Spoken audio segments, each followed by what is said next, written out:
కాల చంద్రికా గురు కరుణా స్పందితా గంగాజరి ప్రవాహికా బోధామృత ప్రసాదితా సహనశీల భూస్వరూప జ్ఞాన దివ్యదాయక అగ్నివాయు సమ్మిశ్రిత జీవనోద్ధారక అగ్నివాయు సమ్మిశ్రిత జీవనోద్ధారక శరత్కాల చంద్రికా గురు కరుణా స్పందిత. తన చివరి శ్వాస వరకు స్వామినే నమ్ముకుని తన ఇంటిని గురునిలయంగా మార్చుకున్న స్వామి భక్తుడు మాకాని వెంకట్రావు గారు స్వామితో తనకు గల అనుబంధాన్ని ఎంతో మంది స్వామి భక్తులు చెప్పిన ఎన్నో దివ్యలీలల్ని మనం స్మరించుకుంటూ వస్తున్నాము. స్వామివారిని దత్తాత్రేయ మఠంలో చూసిన యశోదమ్మ ఏం చెప్తున్నారంటే, నా చిన్నతనంలో స్వామివారు దత్తాత్రేయ మఠానికి వచ్చి గుండం వేసుకుని ఉండేవారు. అక్కడ స్వామికి సేవక భక్తులకి మాకాని వెంకట్రావు గారు వాళ్ళ ఇంటి నుంచి భోజనాలు కూడా తీసుకొస్తూ ఉండేవారు. మాకు పాల వ్యాపారం, పాలు అమ్ముకునే వాళ్ళమి. గోపాలయ్య వచ్చి స్వామికి జావులోకి పాలు కావాలని వచ్చి పాలు తీసుకెళ్లటం కూడా నాకు తెలుసు అని తన జ్ఞాపకాలను పంచుకున్నారు. మీ పేరేంటి? యశోదమ్మ. యశోదమ్మ. మీ వయసు? 70 సంవత్సరాలు. ఇంటి పేరు? మీ ఇంటి పేరు? మా ఇంటి పేరు నాన్నగారు. మీకు ఎంత వయసులో స్వామిని చూసారు? ఫస్ట్ చూసింది నేను 12 ఏళ్ళు అట్టుంటాయి నాకు. అప్పుడు వచ్చాడు. అప్పుడు బాగా పంచి తొండుగుడ్డ చొక్కా అన్ని వేసుకొని వచ్చాడు. అవ్వాళ్ళు మఠంలో ఈశ్వరమ్మ రాఘవమ్మ ఉన్నారు. వాళ్ళు మా గోడమ్ముడే ఒక కాంగ చెట్టు ఉండింది. ఆ చెట్టు కింద అన్నం పెట్టారు ఆయనకి. అవ్వాళ్ళు ఎవరిని రానిచ్చేది అప్పుడు లోపలికి. నేను ఒక్కదాన్నే పోయేది పిల్లకాయలం కాబట్టి. స్వామికి భోజనం పెడితే ఆయన 4 పక్కల ముద్దలు అట్లా కలిపి వేసేసాడు. తర్వాత భోజనం చేసాడు. ఇంకొక ఆయన చలం ఆయన వచ్చేది ఆయనతో కూడా. ఆయన వస్తే అప్పుడు రామ మందిరం ఉండింది అక్కడ. రామ మందిరంలో కూర్చొని తెల్ల పేపర్లలో అంతంత ముక్కలుగా చేసుకొని దాని మీద సీరాతో అద్ది బొట్టన వేలుతో అన్ని ముద్దలు గల ఇళ్ళు వేసి అందరూ బాగా పటాలు కట్టించుకున్నారు. గోపాలయ్య అని ఒక ఆయన వస్తున్నాడు. కోటి తీర్థంలో ఉండే గోపాలయ్య. మా ఇంటికి పాలకు కూడా వచ్చేది. మేము పాలు అమ్ముతున్నామా, అప్పుడు పాలు కావాలని వచ్చేది. గోపాలయ్య వచ్చేది, తీసుకుపోతుండేది. తర్వాత అందరూ చాలా మంది చేరారు. ఆయన తెలమయ్య వచ్చేటప్పుడు తెలమయ్య ఒక్కడే వచ్చేది. అయ్యో ఏదో ఏడుకు వచ్చేది, 1-2 రోజులు ఉండేది, వెళ్ళిపోతుండేది వాళ్ళు. తర్వాత తులసమ్మ, గోపాలయ్య, ఇంకా చాలామంది మగవాళ్ళు వస్తుండేది. ఆడవాళ్ళు లేదు కానీ మగవాళ్ళే వచ్చేది. ఒక 7-8 మంది 10 మంది దాకా వస్తే వాళ్ళు వంట చేసుకునేది. పక్కన అక్కడ యాప్ చెట్టు ఉండింది, ఇటీవలనే కొట్టేసారు. ఆ యాప్ చెట్టు కింద స్వామి గుండం వేసుకునేది. ఇట్లా వస్తున్నది చూస్తున్నది. ఆయన్ని కూర్చొని ఉంటే ఆ ఖాళీ కట్టిని తీసుకొని ఇట్లా కళ్ళకాడు పెట్టుకునేవాడు. ఇట్లా నోటి దగ్గర పెట్టుకునే ఆయన చూస్తూ ఉండేది. మేము నిలుచుకొని ఇటీవల దాకా కూడా వస్తుండే. కొన్ని రోజులు గుర్రపు బండ్లు ఎక్కించుకొని పోతుండే రంగాలపేటకి. అక్కడ ఆయన పెన్నలోనే స్నానం చేస్తాడు. తర్వాత గుళ్ళో పోయి దేవుడితో మాట్లాడేసి వస్తాడు రంగనాయక స్వామితో. ఆ మాదిరిగా చేస్తున్నాడు. గుర్రబడిలో పోయి వస్తుండే. తర్వాత గుర్రబడిలో కూడా ఆయన అడుగులు పెట్టలేకపోయి ఇక్కడికి పెద్ద ఎదురు తీసుకొచ్చారు. ఇంతలా ఎదురు, పెద్ద ఎదురు, దానికి ఇట్లా ఉయ్యాల కట్టి దాంట్లో ఊకం పెట్టుకొని తీసుకుపోయేది. ఇక్కడికి వచ్చిన తర్వాత అక్కడనే ఉండడు, 2-3 రోజులు ఉంటాడు. ఒక ఆయన మూలపేటలో ఉన్నాడు. ఆయనకి ఏదో చెప్పాడని ఆయన బాగా ఆయన మీద భక్తిగా వచ్చి చూసేది. తర్వాత ఇది భోజనం కూడా చేసి తెచ్చిపెట్టేది ఆయన. వీళ్ళందరికి కూడా బాగా టిఫిన్లకి వంట చేసుకొని ఆయనే చేయించి తీసుకొచ్చి పెట్టేది. అందరిని కూర్చోబెట్టి ఆ శివాలయం కాడ అందరినీ బంతులు కూర్చోబెట్టి పెట్టి ఆయన బాగా భోజనాలు పెట్టేసి తర్వాత వెళ్ళిపోయి ఆయన. ఈ స్వామి 1 రోజు 2 రోజులు ఉంటాడు. మళ్ళీ సైదాపురం అని ఏదేదో ఊర్లకు కూడా పోవాలంటాడా. ఆయన ఆఖరికి అన్నం తినకుండా అప్పుడు పాలకు ఎందుకు వచ్చాడంటే, గోపాలయ్య రాయిపిండి జావ చేసేవాళ్ళు. ఆ జావ కూడా రేఖలో పోషిస్తారు. అది 4 పక్కన పోస్తాడంట. అది నేను అన్నం తినేది మాత్రం చూశాను కానీ అప్పుడు వస్తాను కాబట్టి అది పోయి ఉండి ఇప్పుడేమంటే ఆయన వాళ్ళు చేసుకుంటా ఉంటారు, మనం కాసేపు నిలబడి చూసి దండం పెట్టుకుని చక్కగా వచ్చేస్తాం. ఆయనకి దగ్గరగా పోయి కూడా మనం దండం పెట్టుకునేదే.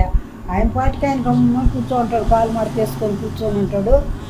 ఆ గుండాం దగ్గర ఉండే మనం గుండాం దగ్గరికి మనం ఎందుకు పోతాము? అంతే.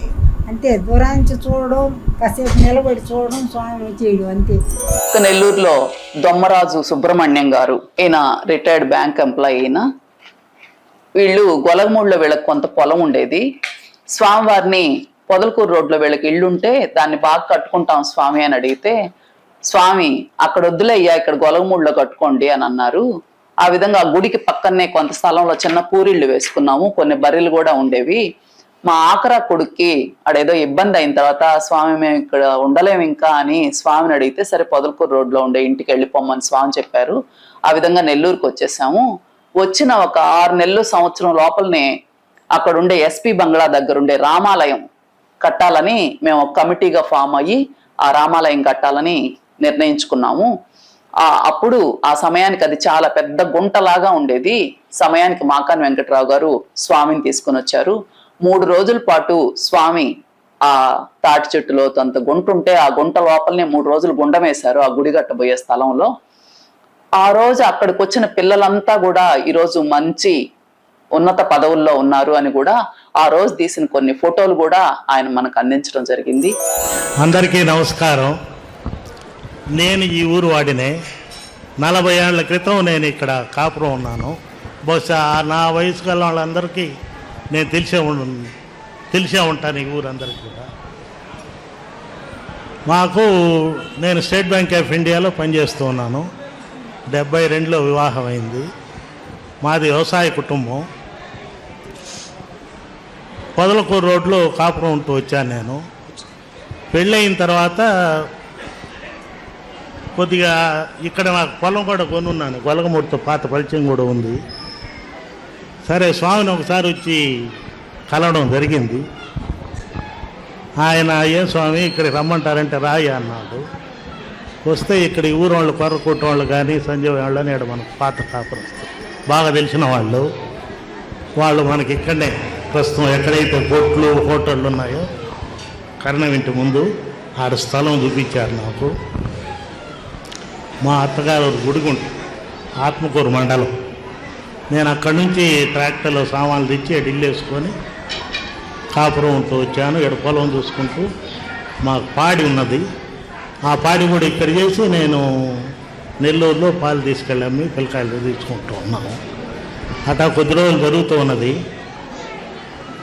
అనుకోకుండా ఒకరోజు మా అబ్బాయి, 3వ అబ్బాయి, 3 ఏళ్ళ బాబు తొట్లో పాడడం జరిగింది. నీళ్ళ తొట్లో. అంటే ఆల్మోస్ట్ మా ఊరు వాళ్ళందరూ అప్పుడు సహకరించి బాగా ఇచ్చేశారు. మళ్ళా 2-3 రోజులు స్వామిని అడిగితే, మీరు ఎందుకులయ్యా అడికే బండి అన్నాడు.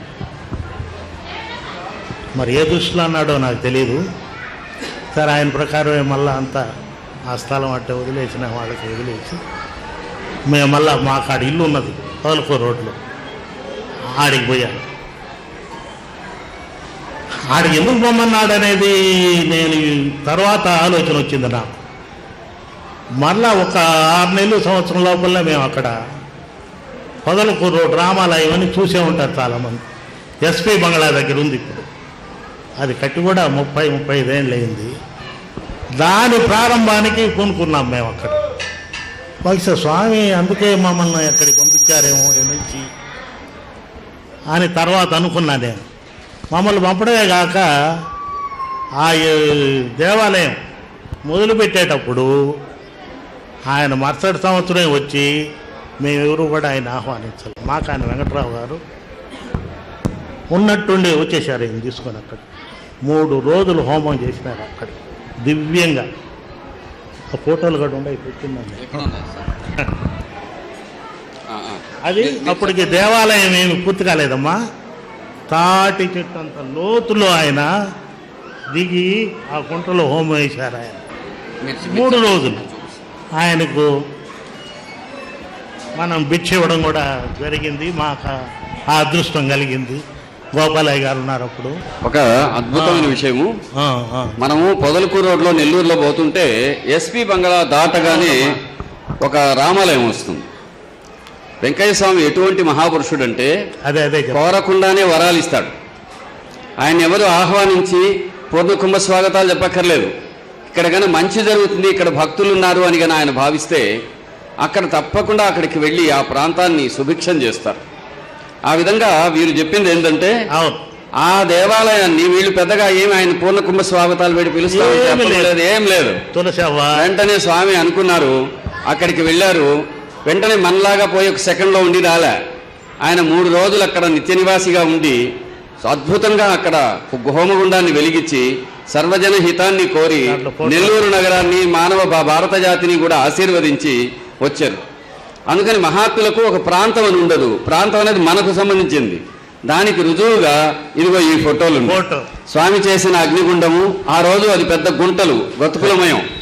వీరు ఇంకా ఒక విషయం చెప్పారు, కొంతమంది బిడ్డలు 10-15 మంది ఆ రోజు వచ్చి స్వామి దగ్గర భజన చేశారు. ఆ భజన చేసి దగ్గరున్న బిడ్డలందరూ ఈ రోజు మంచి ఉత్తమమైన రీతిలో జీవితాలు గడుపుతున్నారని కూడా వారు చెప్తున్నారు. అవును కదా. ఇది ఒక ఫోటో ఒకసారి చూడండి. మన ఇళ్లలో ఒక రైతు తన ఇంట్లో వ్యవసాయ పనులు చేస్తూ ఉంటే ఎంత ఇదిగా ఉంటారో, కమిట్ అయి ఉంటారో, పూర్తిగా లీనమై ఉంటారో, అటువంటి మహాపురుషుడు సామాన్యమైన మానవోత్తముడైనటువంటి వెంకయ్య స్వామి సామాన్యుడి మనిషిలో కనిపించే అసామాన్యుడి ఈయన, ఋషివరుడి ఈయన అవధూతమూర్తి. ఇది ఒక ఫోటో. 3 ఫోటోలు ఉన్నాయి. రెండవది, ఆయన చూడండి తనలో తాను ఉన్నట్టుంటాడు. ఆయన ఎప్పుడూ బాహ్య ప్రపంచానికంటే కూడా అట్లా తనలో తాను సమస్తము తానైన వాడెవ్వడు, ఎవ్వని చేజనించు జగం ఎవ్వని లోపల నుండు లీనమై ఎవ్వని ఇందుడిండు పరమేశ్వరుడెవ్వడనాది మధ్యలయుడెవ్వడు, సర్వము తానే అయిన వాడెవ్వడు అని చెప్పినట్టు సర్వము తానే ఇదిగో ఇలా ఉంటాడు. ఆయన చేసే ప్రతి పనిలో ఇలా లీనమై ఉంటాడు. ఈ విధమైన అద్భుతమైనటువంటి అవధూతమూర్తి స్వామివారు.